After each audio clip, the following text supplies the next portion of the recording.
Si j'ai pris un temps pour me former, c'est parce que j'avais dans le cœur le désir d'apprendre à connaître Dieu, d'apprendre à connaître et à approfondir les enseignements de l'Église, voir ce que Dieu a fait, étudier les Écritures, l'Ancien, le Nouveau Testament. Souvent, à la fac, quand j'étais en licence, on me posait des questions sur ma foi, et assez rapidement, j'étais à court de mots, je ne savais plus quoi répondre. J'étais seule avec mes émotions et mes sentiments, et pour moi, ces réponses étaient insuffisantes à donner à une personne qui se trouve loin de la foi et qui cherche une explication rationnelle. Donc pour moi, il y a toujours eu ce conflit foi-raison, et j'ai voulu un peu combler ce gap qui est entre la foi et la raison. J'avais envie donc de me former pour approfondir ma foi et développer la raison. Faire cette formation a permis à ma foi de se développer et de grandir. J'ai permis à l'amitié que j'ai avec le Seigneur, avec Jésus, de se développer profondément en apprenant à le connaître à travers les cours qu'on avait, à travers la théologie, les cours sur les Écritures.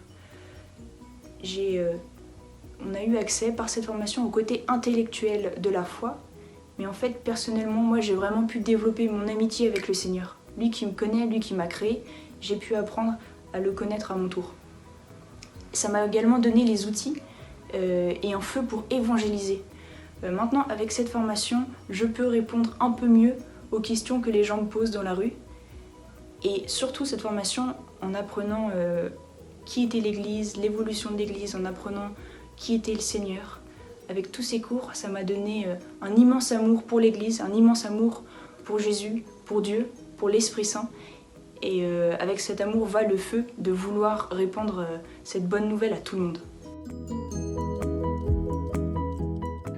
Ta foi a besoin d'être travaillée pour grandir. Tu as besoin de formation, comme un disciple, pour se mettre à l'école de Jésus. Au fond, l'enjeu d'une vie chrétienne, il est double. Il s'agit d'aimer Jésus et de le faire aimer. Tout d'abord, aimer Jésus. Eh bien, pour aimer quelqu'un, il faut le connaître.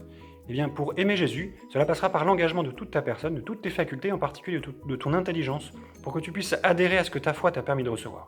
Alors attention, croire en Dieu ne sera jamais le résultat d'un calcul rationnel, parce que c'est un engagement de ta personne, c'est une décision personnelle.